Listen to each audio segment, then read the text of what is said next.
அருட்பெருஞ்சோதி அருட்பெருஞ்சோதி தனிப்பெரும் கருணை அருட்பெருஞ்சோதி. எல்லா உயிர்களும் இன்புற்று வாழ்க, வள்ளல் மலரடி வாழ்க வாழ்க, கொல்லா விரதம் குவளை எல்லாம் ஓங்குக, நல்லோர் நினைத்த நலம் பெறுக, நன்றி நினைத்த எல்லோரும் வாழ்க இசைந்து. உலக மக்களே, அறிவார்ந்த அன்பர்களே, ஆண்மநேய ஒருமைப்பாடுடைய அன்பர்களே, வல்லப்பமான நமக்கு அருளிய திருவருட்பாவில் 3ஆம் திருமுறையில் பதிகம் 2 நாரையும் கிளியும் நாட்டுறும் தூது. நாரையும் கிளியும் நாட்டுறும் தூது என்ற பதிகத்தில் இருக்கின்ற பாடலுடைய விளக்கங்களை பார்க்கப் போகிறோம்.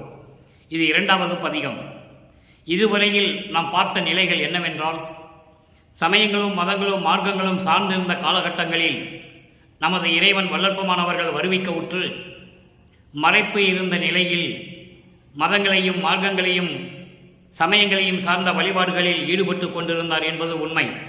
அதை நாம் பார்த்து கொண்டிருக்கிறோம். அதன் பிறகு இந்த மண்ணுக்கு வருவிக்க உற்று 9 ஆண்டுகள் கழித்து அருட்பெருஞ்சோதி ஆண்டவர் தன் மகனை ஆட்கொண்ட பிறகு வல்லற்பமானுடைய மறைப்பு நீங்குகிறது. இறைவனுடைய செல்வ பிள்ளையாகிய வல்லற்பமானுடைய மறைப்பு நீங்குகிறது. மறைப்பு நீங்கிய உடனே இறைவனை காண திருவெற்றியூருக்கு செல்லுகிறார். தியாகராஜ பெருமான் திருவெற்றியூரிலே பவனி வரும்போது இவர் தெருவிலே நின்று கொண்டிருக்கிறார். மகனை பார்த்து சிவபெருமான் ஓடுகிறார். இன்னும் நாட்கள் இருக்கின்றன, மகனுக்கு அருளை கொடுப்பதற்கு இன்னும் நாட்கள் இருக்கின்றன என்று நினைத்து தெருவழியாக சிவபெருமான் ஓடுகிறார். இவரும் பின்னாலே ஓடுகிறார். ஓட்டத்தை பிடிக்க முடியவில்லை. இதை 10 பாடல்களிலும் ஒவ்வொரு பாடலிலும் ஒவ்வொரு விதமாக நமக்கு அருளி இருந்தார்கள். அதை பார்த்து விட்டோம். அதன் பிறகு இறைவன் பவனி வரும்போது மகனுக்கு காட்சி கொடுக்கிறார். காட்சி கொடுத்து விட்டு மகன் தந்தையினுடைய அந்த காட்சியை பார்த்து மெய்மறந்து நின்று கொண்டிருந்த பொழுது மாயமாய் மறைந்து விடுகிறார். அந்த பதிகத்தில் இருக்கின்ற 10 பாடல்களையும் ஒவ்வொரு விளக்கமாக நாம் பார்த்து விட்டோம். இப்போ இவரை பார்த்து ஓடியவர் நின்று அழகை காட்டியவர், உருவத்தை காட்டியவர். அதன் பிறகு மகனை பார்க்க வரவில்லை. உடனே இவர் மகன் மனம் வருந்தி நாரையையும் கிளியையும் தூது அனுப்புகிறார். நாரையையும் கிளியையும் எப்படி தூது அனுப்புகிறார் என்பதையும், அப்போ தூது அனுப்பிய பிறகு அதனுடைய நிலை என்ன என்பதையும், சமயங்களும் மதங்களும் மார்க்கங்களும் தவிர்த்த பிறகு சமரச சுத்த சன்மார்க்கத்தை பெற்ற பிறகு இறைவனிடம் எப்படி விண்ணப்பம் வைக்கிறார் என்பதையும், அருளை பெற வேண்டும் அல்லவா? அப்போ சமரச சுத்த சன்மார்க்கத்தை பெற்ற பிறகு கூட எப்படியெல்லாம் தந்தையை நினைத்து விண்ணப்பம் வைக்கிறார் என்பதையும் நாம் பார்க்க போகிறோம். நன்றாக கவனித்து வர வேண்டும். ஏன்னா ஒவ்வொரு நிலையிலும் இறைவன் மகனை எப்படி ஆட்கொள்கிறார் என்பதையும், எப்படியெல்லாம் அருளை கொடுக்கிறார் என்பதையும் நாம் பார்த்து கொண்டிருக்கிறோம். அந்த வகையிலே இன்று நாம் பார்க்க வேண்டிய பதிகம் நாரையும் கிளியும் நாட்டுறும் தூது. மனம் வருந்தி நமக்கு இன்னும் காட்சி கொடுக்கவில்லையே, அருளை கொடுக்கவில்லையே என்று மனம் வருந்தி நாரையையும் கிளியையும் தூது அனுப்புகிறார். தன்னை ஒரு தலைவியாகவும் இறைவனை தலைவனாகவும் வருண செய்து இந்த பாடலை நமக்கு அருளியிருக்கிறார்கள். நம்மையெல்லாம் படைத்து காத்து கொண்டிருக்கின்ற இறைவன் வள்ளற்பெருமானவர்கள். பாடலை நன்றாக கவனியுங்கள். நாரையும் கிளியும் நாட்டுறும் தூது. பதிகம் 2 3ஆம் திருமுறை 1வது பாடல். கண்ணன் நெடுநாள் மண் இடந்தும், கண்ணன் நெடுநாள் மண் இடந்தும் காணக்கிடையா கழலுடையார் நன்னும் ஒற்றி நகராருக்கு நாராய் சென்று நவிற்றாயோ, அண்ணல் உமது பவனி கண்டு அன்று முதலாய் இன்று அளவும் உண்ணும் உணவோடு உறக்கமும் நீத்துற்றார் என்று ஒவ்வொரு மொழியே. இது பாடல். அதாவது இதுக்கு முன்னால் நாம் பார்த்த நிலைகள், மகனை பார்த்து தெருவழியாக ஓடிய சிவபெருமான், அதன் பிறகு மகனுக்கு காட்சி கொடுத்த சிவபெருமான் இன்னும் அருளை கொடுக்கவில்லை, மறுபடியும் வரவில்லை. அதை நினைத்து தலைவி ஒரு நாரையை தூதாக அனுப்புகிறார். அதன் மூலம் உலக மக்களுக்கு தெரிவிக்கிறார் இறைவன் எப்படிப்பட்டவர். இறைவனை பவனி வருவதை பார்த்த பிறகும் கூட தன்னுடைய நிலையை எப்படி வல்லற்பமானவர்கள் கூறுகிறார் என்பதை பார்க்க போகிறோம். அவ்வளவுதான். இப்போ இந்த பாடலில் வருகின்ற பதவுரை பாருங்க. கண்ணன் நெடுநாள் மண்ணிடந்தும், இறைவனுடைய அடியை பார்ப்பதற்காக திருமால் பன்றி உருவம் எடுத்து மண்ணை பெயர்த்து கொண்டு பாதாள உலகத்துக்கு செல்லுகிறான். சென்றும் கூட இறைவனுடைய திருவடியை பார்க்கவில்லை. அப்படிப்பட்ட திருவடியை உடைய தியாகராஜ பெருமான் திருவொற்றியூரில் இருக்கின்ற பெருமான். அதான் சொல்றாரு, கண்ணன் நெடுநாள் மண்ணிடந்தும் காணக்கடையா கலருடையா. இறைவனுடைய திருவடியை பார்க்கவில்லை. அப்படிப்பட்ட இறைவனிற்கு அந்த திருவொற்றியூருக்கு நன்னிய திருவொற்றியூரில் இருக்கின்ற, திருவொற்றியூரில் வாழ்கின்ற திருவொற்றி நகராருக்கு, திருவொற்றியூரில் இருக்கின்ற இறைவனுக்கு நாராய் நீ சென்று சொல்ல வேண்டும். நவிற்றாயோ சொல்லுவாயோ? எதை சொல்லுகிறார்? அண்ணல் உமது பவனி கண்டு அன்று முதலாய், கடவுளே உன்னுடைய பவனியை பார்த்த முதலாய், அன்று முதல் இன்று வரை, அன்று முதலாய் இன்று அளவும், எப்போ நீ பவனியை அவர் பார்த்தாலோ பெண்ணை பெண்ணாக உருவப்படுத்துகிறார். அதான் விஷயம், வேறு ஒன்றும் இல்லை. உலக மக்களுக்கு தெரிவிக்கிறார். அன்று முதலாய் இன்றளவும் உண்ணும் உணவோடு உறக்கமும் நீ துட்டால், உண்பதில்லை, உறங்குவதில்லை, சதா நிலையும் உன்னையே நினைத்து கொண்டிருக்கிறாள் என்று ஒவ்வொரு மொழியே ஒவ்வொன்றாக நீ கூறுவாயாக, நீ சொல்லுவாயா, நீ தூது செல்லுவாயா என்று சொல்லி இந்த பாடலை அருளியிருக்கிறார்கள். இந்த பாடலுடைய விளக்கம் தொடர்ச்சியாக கூறுகிறேன் பாருங்கள். திருமால் பல யுகங்களாக, பல ஆண்டுகளாக மண்ணை தோண்டி சென்றும் கூட, பன்றி உருவம் எடுத்து மண்ணை தோண்டி சென்றும் கூட காண முடியாத திருவடியை உடையவர் திருவொற்றியூரில் இருக்கின்றார். நாராய் அவரிடம் போய் நான் சொல்லுவதை நீ சொல்லுவாயா? கடவுளே உன்னுடைய பவனியை பார்த்த முதல், தலைவி உன்னுடைய பவனியை பார்த்த முதல் தலைவி அதாவது உணவு உண்ணவில்லை, அதோடு உறக்கமும் கொள்ளவில்லை. உணவின்றி உறக்கமின்றி இருந்து கொண்டிருக்கிறாள் என்று ஒவ்வொரு மொழியாக, ஒவ்வொரு விதமாக நீ ஒவ்வொரு செய்தியையும் அவரிடம் சொல்ல வேண்டும், சொல்லுவாயா என்று சொல்லி நாரையிடம் சொல்லுவது போல உலக மக்களுக்கு தெரிவிக்கிறார் வல்லப்பமானவர்கள். நான் இறைவனுடைய பவனியை பார்த்ததிலிருந்து உண்ண முடியவில்லை, உறக்கமில்லை, அவதிப்பட்டு கொண்டிருக்கிறேன் என்று உலக மக்களுக்கு தெரிவித்துக் கொள்கிறார். இப்போ இந்த பாடலில் கூறப்பட்ட கண்ணன் நெடுநாள் மண்ணிடந்தும் காணக்கிடையா கலலுடையார், இது ஒரு நிலையை சொல்லுகிறார். இதை எப்படியெல்லாம் இறைவன் அவருடைய திருவடியை, இறைவனுடைய திருவடியை இவர்களெல்லாம் பார்க்கவில்லை என்பதை தெளிவாக கூறியிருக்கிறார்கள். 1ஆம் திருமுறையிலே கூறுவார். திருவருள் முறையீடு என்ற பதிகத்திலே 212வது பாடல், 213வது பாடல் எப்படி? நான்முகத்தோனும் திரு நெடுமாலும் மெஞ்ஞானம் என்னும் மான்முக கண்கொண்டு காணாமல் தன் உருமாறியும் நின் தேன்முக கொன்றை முடியும் செந்தாமரை சேவடியும் மூன்முக கண் கொண்டு காணாமல் தேடி நின்றார் சற்றும் உணர்விலரே என்று சொல்லுகிறார். பிரம்மனும் திருமாலும் இறைவனுடைய முடியையும் அடியையும் தேடி செல்லுகிறார்கள். மெஞ்ஞானம் இல்லை, மெஞ்ஞானம் இல்லாதனால் உருமாறி செல்லுகிறார்கள். பிரம்மன் அன்னப்பறவையாகவும் இவன் பன்றியாகவும் உருவம் எடுத்து சென்று அடியை முடிய பார்க்காமல் திரும்பி வருகிறார்கள். அதே நிலையை இன்னொரு பாடலில் சொல்லுவார். 2ஆம் திருமுறையிலே நெஞ்சு அரைக்கூவல், நெஞ்சு அரைக்கூவல் பதிகம் 35 8வது பாட்டில் சொல்லுவார். விதியும் மாலும் முன் வேறு உரு எடுத்து மேலும் கீழுமாய் விரும்பி நின்றார். விதியும் மாலும், விதி என்பது படைக்கும் தொழிலை செய்யக்கூடிய பிரம்மன், மால் என்பவன் திருமால். பிரம்மனும் திருமாலும் முன்னொரு காலத்தில் வேறு உருவெடுத்து அன்னப்பறவையாகவும் பன்றியாகவும் உருவெடுத்து மேலும் கீழும் விரும்பி நின்றார். இறைவனுடைய முடியையும் அடியையும் பார்ப்பதற்காக நின்று கொண்டிருந்தார்கள், பார்க்க முடியவில்லை. அதே 2ஆம் திருமுறையில் பதிகம் 71 திருவருள் பதிகம் 3வது பாட்டில் சொல்லுவார் பாருங்க. பூத்திடும் அவனும் காத்திடும் அவனும் புல் விலங்கு உருக்கோடு நேடி ஏத்திடும் முடியும் கூத்திடும் அடியும் இன்னும் காண்கிலர் என்று சொல்லுவார். பூத்திடும் அவன் என்பவன் பிரம்மன், காத்திடும் அவன் என்பது திருமால். இந்த பிரம்மனும் திருமாலும் புல் விலங்கு, புல் என்றால் பறவை, விலங்கு என்றால் பன்றி. இறைவனுடைய முடியையும் திருவடியும் பார்க்க முடியாமல் பறவையாகவும் அன்னப்பறவையாகவும் பன்றியாகவும் உருவெடுத்து ஏத்திடும் முடியும் கூத்திடும் அடியும், இறைவனுடைய அருள் முடியையும் நடனமாடுகின்ற கூத்தாடுகின்ற திருவடியையும் காணாமல் தேடி நின்றார்கள் என்று சொல்கிறார்.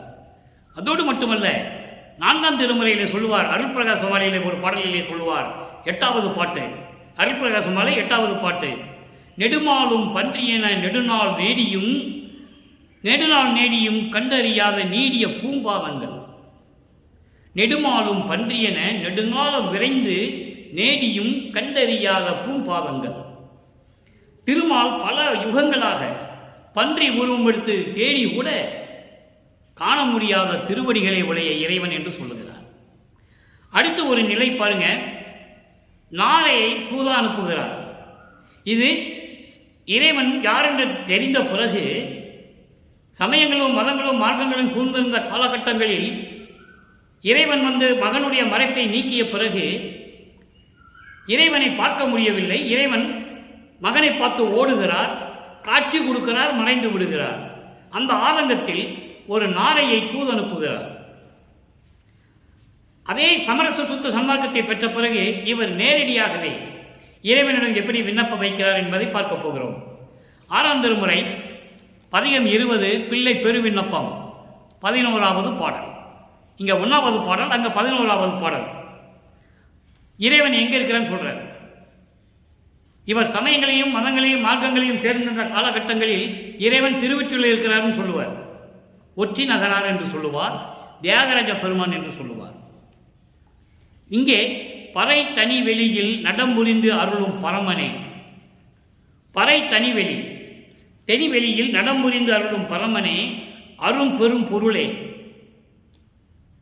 தரைதளத்து இயன்ற வாழ்க்கையில் வறுமை சங்கட பாவியால் வருந்தி நரைத்தவர் இளைஞர் முதலோர் எனையோர் நண்பன் என்று அவரவர் குறைகள் உரைத்த போதெல்லாம் நடுங்கி என் உள்ளம்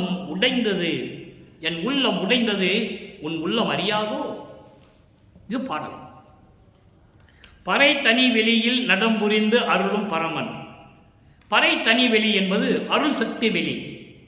அருள் சக்தி வெளியிலே ஒப்பற்ற நிலையில் இருந்து கொண்டு அருள் நடனம் புரிந்து கொண்டிருக்கின்ற பரமனே, பரம்பொருளே, அருப்பெரும் பொருளே, அருப்பெருஞ்சோதியே, தரைதளத்து என்ற வாழ்க்கையில் மண்ணுலகிலே இயல்பாக இருக்கக்கூடிய உலக வாழ்க்கையில் வறுமை என்னும் துன்பத்தால், சங்கட பாவி என்று சொல்லுகிறார் துன்பத்தை, வறுமை என்னும் துன்பத்தால் வருந்தி நரைத்தவர் என்றால் வயதானவர்கள், இளைஞர்கள், முதல்வர்கள், என்னை போன்றவர்கள், நண்பர்கள், இவர்கள் எல்லாம் அவரவர் குறைகளை வந்து சொல்லும் போதெல்லாம் என் உள்ளம் நடுங்கி உடைந்தது உன் உள்ளம் அறியாதோ என்று சொல்லி இந்த பாடலை நமக்கு அறிவிக்கிறார்கள். இந்த பதியத்தில் பாடல்கள் விளக்கம் ரொம்ப எளிமையானது. இந்த பதியத்தில் நாரையும் கிளியும் நாட்டூரும் தூது பதியத்தில் இருக்கின்ற விளக்கங்கள் மிகவும் எளிமையானது. விண்ணப்பங்கள் மட்டும்தான். ஏனால் நாரையும் கிளியும் தூது அனுப்புகிறார். அப்போ தூது அனுப்பும் போது சமரச சுத்த சன்மார்க்கத்தை பெற்ற பிறகு விண்ணப்பம் வைப்பது மட்டும்தான் இந்த பாடலுடைய விளக்கம். அதன் பிறகு பெற்ற அருள்களை எல்லாம் எப்படியெல்லாம் பெற்றார் என்பது அடுத்த பதியத்திலே வரும். அடுத்த பதியத்திலே தலைவி இரங்கல் என்று வரும். அங்கே நம்ம பார்க்க போகிறோம். அடுத்து 24 பதிகம் வாதனை கழிவு 1வது பாடல். 2ஆம் திருமுறையில் இருக்கின்ற 1வது பாடலுக்கு 6ஆம் திருமுறையிலே வாதனை கழிவிலே 1வது பாடல் வாதனை கழிவு. வாதனை கழிவு என்பது மாயைகள், மயக்கங்கள், மலங்கள், துன்பங்கள், துயரங்கள் எல்லாவற்றையும் நீக்குவது. அப்படி வருந்தி எப்படியெல்லாம் நீக்க சொல்லுகிறார், இறைவனிடம் எப்படி வேண்டுகிறார். பொழுது விடிந்தது இனி சிறிதும் பொறுத்து முடியே என நின்று அழுது விழிகள் நீர் துளும்ப கூவி கூவி அயர்கின்றேன். பழுது தவிர்க்கும் திருச்செவிக்குள் பட்டதில்லையோ, பலகாலும் உழுது களைத்த மாடு அணையேன் துணை வேறு அறியேன் உடையானே. இது பாடல். பாருங்க, பொழுது விடிந்தது. பொழுது விடிந்தது என்பது இருள் நீங்கிவிட்டது, அறியாமை நீங்கிவிட்டது, அறிவு விளங்கிவிட்டது. இனி சிறிதும் பொறுத்து முடியேன், இனி சிறிதளவு கூட நான் சகித்துக் கொள்ள மாட்டேன் என நின்று அழுது விழிகள் நீர் தழும்ப கண்களில் நீர் வரும்படி கூவி கூவி அயர்கின்றேன். கத்தி கத்தி புலம்பி புலம்பி தளர்ந்து போனேன், சோர்ந்து போனேன். பழுது தவிர்க்கும் திருச்செவிக்குள் பட்டதில்லையோ? குறைகளெல்லாம் தீர்க்கக்கூடிய உன் திருச்செவிக்கு நான் சொல்லுவதெல்லாம் கேட்கவில்லையோ? பல காலம் பல நாட்கள் உழுது களைத்த மாடு போல, அணையேன் என்பது போல, மாடு போல, மாடு அணையேன், மாடு போல பல காலம் உழுது உழுது உழுது களைத்து போன மாடு போல நான் இருந்து கொண்டிருக்கிறேன். எனக்கு துணை வேறு யாரும் இல்லை, உன்னை தவிர எனக்கு துணை யாரும் இல்லை. என்னை உடையானே, இது உனக்கு தெரியாதா? வல்லப்பமான் இந்த நிகழ்வை ஒரு பாடலிலே சொல்லுவார். உன்னை மறக்கவும் மாட்டேன், மற்ற தேவர்களை மதிக்கவும் மாட்டேன், உன்னையன்றி நான் வேறு இடமும் யாரிடமும் செல்ல மாட்டேன் என்று சொல்லுவார். அற்புதமான ஒரு நிகழ்வுகள்லாம் திருநூற்பாவில் இருக்கிறது. அடுத்த ஒரு நிலைக்கு விளக்கம் பாருங்க. பதிகம் 35 35 6ஆம் திருமுறை அபயம் வேண்டுதல். எப்படி 3ஆம் திருமுறையிலே நாரையை அனுப்பி தன்னுடைய ஆதங்கத்தை வெளிப்படுத்துகிறாரோ, அதுபோன்று சமரச சுத்த சன்மார்க்கத்தை பெற்ற பிறகும் கூட எப்படியெல்லாம் வேண்டுகிறார்? அபயம் வேண்டுதல். அடைக்கலம் எனக்கு வேண்டும், வேறு யாரும் எனக்கு துணை இல்லை, உன்னை விட்டால் எனக்கு வேறு யார் இருக்கிறார்கள் என்று கூறி விண்ணப்ப வைக்கிறார். பாருங்கள், இறைவனை சொல்லுகிறார். உருவாய் அருவாய் ஒளியாய் வெளியாய் உளவா ஒரு பேரருள் ஆரமுதம் தருவாய். இது தருணம் தருணம் தரியேன் சிறிதும் தரியேன் இனி நீ வருவாய். அலையேல் உயிர் வாழ்கலன், அலையேல் உயிர் வாழ்கலன் மதிசேர் முடி என் பதியே. குருவாய் மனம் முனமே, குருவாய் முனமே மனமே இடமா குடிகொண்டவனே அபயம் அபயம். இது பாடல். இப்போ இந்த பாடலில் வருகின்ற விளக்கம் பாருங்க. உருவாய், உருவமாகவும் அருவமாகவும் ஒளியாகவும் அருப்பெருஞ்சோதியாகவும் வெளியாகவும். வெளி என்பது சிற்றம்பல வெளி, பொன்னம்பல வெளி, பரவெளி, பராவெளி, பரபரவெளி, எத்தனையோ வெளிகள் இருக்கின்றன. அப்படி வெளிகளாகவும் இருக்கின்ற இறைவனே, உளவாது ஒரு பேரொருள் ஆரமுதம் தருவாய்.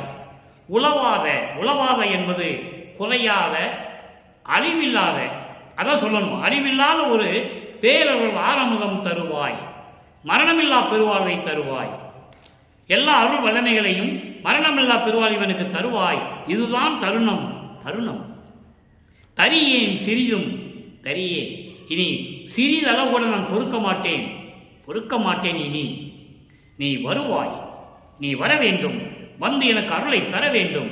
இல்லையே அலையேல் என்று சொல்லுகிறார். இல்லை என்றால் உயிர் வாழ்கலன், நான் உயிர் வாழ மாட்டேன், உயிர் வாழ மாட்டேன். மதிசேர் முடி என் பதியே, மதிசேர் முடி என் பதியே. இதை இரண்டு பொருளாக எடுத்துக்கொள்ளலாம், தவறில்லை. மதிசேர் முடி என்பது முடியிலே பிறை சூடிய இறைவன் என்று சொல்லலாம். என இங்கே உருவமாகவும் படுத்துகிறார், உருவாய் என்று சொல்லுகிறார். அருவாய் என்று சொன்னாலும் பரவாயில்லை, உருவாயும் சொல்லுகிறார். அப்போ இறைவனை உருவகமும் படுத்துகிறார். மதிசேர் முடிபதி என் பதியே, பிறை சூடிய, முடியில் பிறை சூடிய என் இறைவனை என்று சொல்லலாம். சமரச சுத்த சன்மார்க்கத்துக்கு வந்த பிறகு மெஞ்ஞான அறிவின் விளக்கமாக விளங்கும் என் இறைவனை என்று சொல்லலாம். மதிசேர் முடி என்பது மெஞ்ஞான அறிவுடையவன், மெஞ்ஞான அறிவின் விளக்கமாக விளங்கக்கூடிய இறைவனை என்று சொல்லலாம். நீங்கள் எப்படி வேணால் எடுத்துக்கொள்ளலாம், தவறில்லை. குருவாய் முன்னமே மனமே இடமா குடிகொண்டவனே, குருவாக எனக்கு முன்பாகவே என் மனத்தில் இடமாக கொண்டவனே, என் உள்ளத்தில் அமர்ந்தவனே என்று சொல்லுகிறார். அதைதான் சொல்லுகிறார். குருவாய் முன்னமே, முனமே என்றால் முன்னரே, முன்னரே மனமே இடமாக கொண்டவனே, குடிகொண்டவனே, என் உள்ளத்தில் குடிகொண்டவனே, அப்படிப்பட்ட இறைவனே நான் அபயம் அபயம் என்று சொல்லி இந்த பாடலை நமக்கு அருளியிருக்கிறார்கள். எனவே அன்பர்களே, விளக்கம் இவ்வளவுதான். காரணம், மற்ற பதிகத்தில் போல நாம் பார்த்தது போல 40 நிமிடங்கள், 30 நிமிடங்கள், 35 நிமிடங்கள், அதெல்லாம் விரிவான விளக்கங்கள். இங்கே நாரையும் கிளியும் தூது அனுப்புவது மட்டும்தான் நாம் விளக்கம் பார்த்து கொண்டிருக்கிறோம். அப்போ அந்த விளக்கத்துக்கு ஏற்றபடி சமரச சுத்த சன்மார்க்கத்தில் எப்படி விண்ணப்பம் வைக்கிறார், எப்படி அருளை வேண்டுகிறார், எப்படி மாயைகளை மயக்களையும் நீக்க சொல்கிறார் என்பதை பார்க்க வேண்டும். அதனால் பத உரை மிகவும், விளக்க உரை மிகவும் எளிதானது, மிகவும் எளிமையானது. எனவே அன்பர்களே, இன்று பாட்ட பாடலுக்கு உங்களுக்கு விளக்கம் புரிந்திருக்கும் என்று நினைக்கிறேன். எப்படி இறைவனுடைய திருவடியை பார்க்க முடியாமல் திருமால் மண்ணை பிளந்து கொண்டு பாதாளத்துக்கு சென்று கூட இறைவனுடைய திருவடியை பார்க்கவில்லை என்று சொல்லுகிறார். பலகாலம் முயன்றும், பன்றி உருவம் எடுத்து பலகாலம் முயன்றும் திருவடியை பார்க்க முடியவில்லை என்று சொல்லுகிறார். அங்கே இறைவனுடைய நிலையை தெளிவாக வளர்ப்பமாக நமக்கு அருளியிருக்கிறார்கள். அப்படிப்பட்ட இறைவனிடம் எப்படியெல்லாம் விண்ணப்பம் வைக்கிறார் என்பதை நாம் பார்த்துவிட்டோம். எனவே அன்பர்களே, சமரச சுத்த சன்மார்க்கம் என்பது சமயங்களையும் மதங்களையும் மார்க்கங்களையும் சாராத ஒரு மார்க்கம், தனி மார்க்கம். வல்லற்பமான் அவர்கள் சமயங்களையும் மதங்களையும் மார்க்கங்களையும் ஏன் சார்ந்து இருந்தார் என்று சொன்னால், அந்த காலகட்டங்களில் அவருக்கு மறைப்பு இருந்தது. அதைத்தான் வல்லப்பமான் சொல்லுகிறார்கள். பேருபதேசம் செய்துவிட்டு நான் சமயங்களையும் மதங்களையும் மார்க்கங்களிலும் எவ்வளவு பற்று கொண்டு இருந்தேன் என்று உங்களுக்கு எல்லாருக்கும் தெரியும். சென்னையிலே இருக்கின்றவர்கள் கூட எல்லாருக்கும் தெரியும். காரணம், நான் அன்று எனக்கு இருந்தது அற்ப அறிவு என்று சொல்லுகிறார். அந்த அற்ப அறிவு என்பது மறைப்பு நிலை.